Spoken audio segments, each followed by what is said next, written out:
Essa é uma explicação muito breve, tá? Uma coisa mais técnica a gente pode falar em outro momento, no curso eu falo sobre isso, tá bom? Então, uma explicação mais geral seria isso, ou seja, salgar 24 horas antes retém líquido, tá? Desde que seja 24 horas, 18 a 24 horas antes, tá? Então, primeiro ponto é esse, o salgar depois ou salgar 24 horas antes contribui para a questão da manutenção da suculência, beleza? Talvez não altere nada em sabor, tecnicamente eu acho que não, mas suculência sim. Suculência vai fazer diferença porque você vai ter essa retenção de líquido. E por incrível que pareça, quando você salga essa carne 24 horas antes, você também tem uma retenção de líquido no preparo, na cocção, tá? A carne fica um pouquinho mais, a textura mais elástica e mantém mais líquido internamente, beleza? Então, esse é um dos fatores, tá? A ideia da marinada, por exemplo, quando a gente pega um corte suíno e a gente quer fazer uma marinada por 24 horas para atribuir tempero, saiba sempre que o que entra, como eu acabei de explicar, é o sal solúvel, né? O sal solubilizado, o sal líquido. Tempero nenhum entra na carne, porque a molécula é maior do que a partícula de água, então ela não vai entrar. O que você vai ter ali é uma fixação dos temperos na superfície do teu corte, da tua carne, tá? Então você vai tirar da marinada, vai levar ele para o fogo, para o processo de cocção que você quiser, e você vai ter mais sabor decorrente do tempero. Mas o tempero não está na superfície, o tempero não entrou, beleza? Então esse é o primeiro ponto. Salgar depois ou 24 horas antes promove, auxilia na manutenção dos líquidos, tá? Da retenção dos líquidos desse seu corte de carne, promovendo o quê? A suculência, tá? Segundo tópico. Vamos lá, segundo tópico. Então eu falei o primeiro tópico, salgar depois ou 24 horas antes contribui para a manutenção da suculência, para a manutenção da maciez dessa carne, tá? Segundo tópico, a própria técnica, né, de low and slow, ou seja, de temperaturas baixa com longo tempo de cocção, tá? Por que que eu digo isso? Porque a temperaturas muito alta, né, em todo o processo de cocção, ela pode agredir muito a fibra da carne, tá? E gera ressecamento. Então o que que eu gosto de fazer no fogo de chão, por exemplo? Quando eu começo a fazer uma costela, eu gosto de dar aquela arrepiada no calor no começo, principalmente porque eu uso lenha.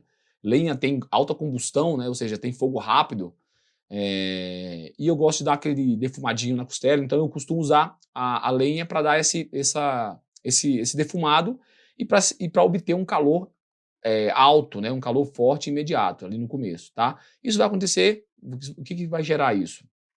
Vai gerar ali uma selagem na carne, né, ela vai começar a mudar a coloração por conta dessa temperatura alta, mas essa temperatura alta ainda não passou para a parte interna da carne, né, ainda não prejudiquei ali, por exemplo, o processo de amolecimento do tecido conjuntivo, eu não encruei esse colágeno por dar aquela pancada de calor por longo tempo, por tempo prolongado, tá?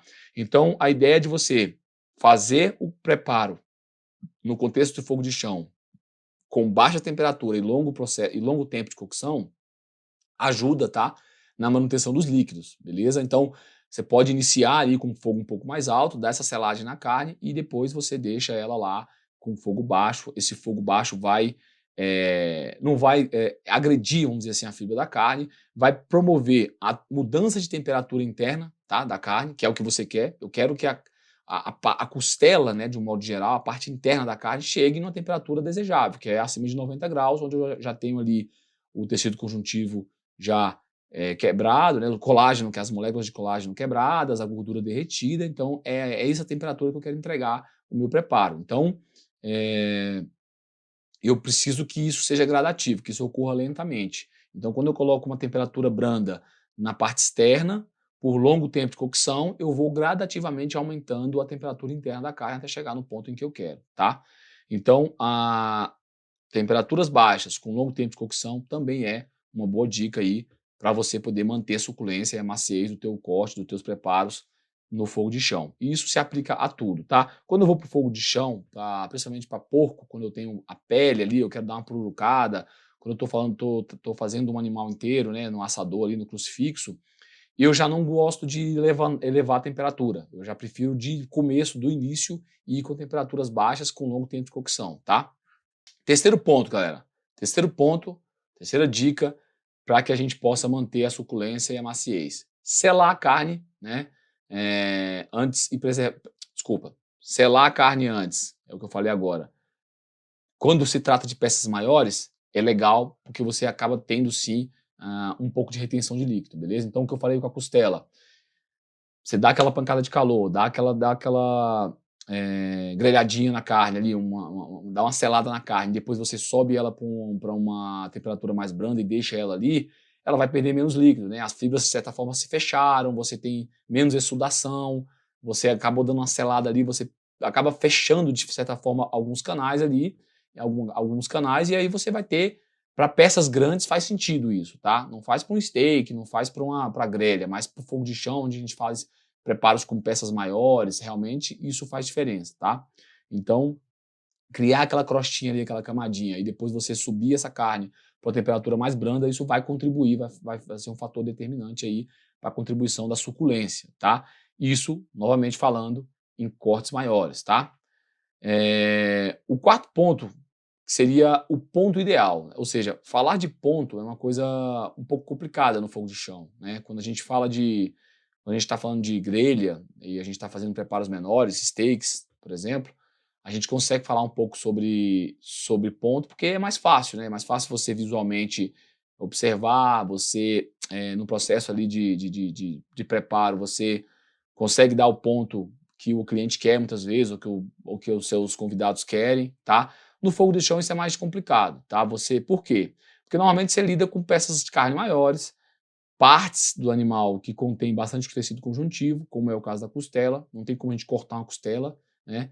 A não ser que seja uma costela de um animal de extrema qualidade, um wagyu, um angus muito foda, que você tem ali um nível de marmoreio de gordura excessivo, assim, para você realmente conseguir cortar ali uma ripa e levar para a grelha e, cara, aí você vai soltar aquela carne e ela vai estar macia para mastigar e não vai estar dura. Caso contrário, você não consegue. O ponto, ele vai ter que ser um ponto extremamente alto, né, a temperatura, né? Ou seja, você vai ter que entregar essa carne com 90, 95 graus para que você tenha maciez, tá? E o grande desafio é você chegar nessa temperatura preservando o líquido, para que você também mantenha a suculência, tá? Então, ou seja, quando eu falo de um steak, quando eu levo um steak para grelha, é muito mais fácil eu manter suculência nele, porque eu vou lá, dou um susto na parrilha, subo para a parte superior e deixo atingir o ponto. Ou faço o contrário, ou faço o reverse sear, que é o quê? Que é eu deixar na parte superior com o fogo brando para atingir o ponto, ele vai mudar um pouco a coloração, e eu desço, dou aquela grelhada, aquela selada e entrego. Então, isso é fácil quando você faz um corte, né? E você acaba preservando o líquido ali. No fogo de chão, é um tempo prolongado de exposição da carne no calor.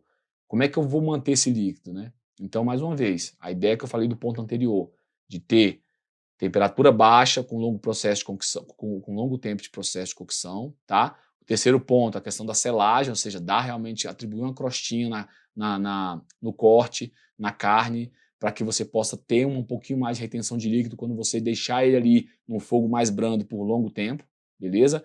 E a questão do ponto ideal, cada corte vai ter o seu, tá? Então, falando de uma costela, eu preciso que ela chegue a 90 graus, com todos esses cuidados, para que eu falei anteriormente, para que eu tenha suculência e maciez, tá?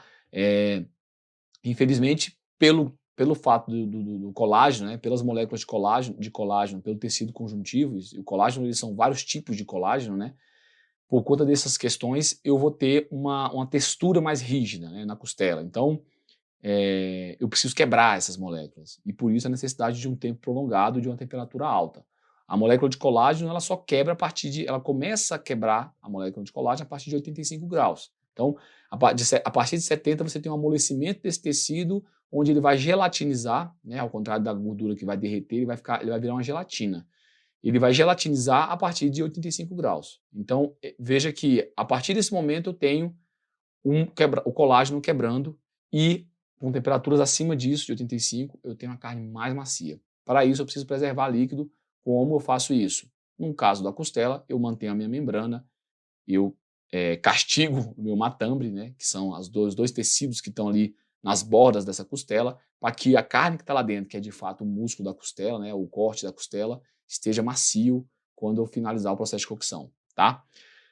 Para porco, a mesma coisa, se eu estiver fazendo um porco que tenha pele, eu vou preferir craquelar essa pele no final. Então, já não faço como eu faço com a costela, eu já inicio o processo de cocção do porco com a temperatura mais branda, para que eu vá até o final com essa temperatura, fazendo o processo de cozimento todo da carne, para ela chegar ali a partir dos 85 graus, 80 e poucos graus, onde eu vou entregar esse porco um pouquinho mais mal passado mesmo, né? Mal passado para grandes cortes é engraçado, né? Quando a gente fala de steak, a gente tem normalmente uma escala que vai de 35 a 60 e poucos graus.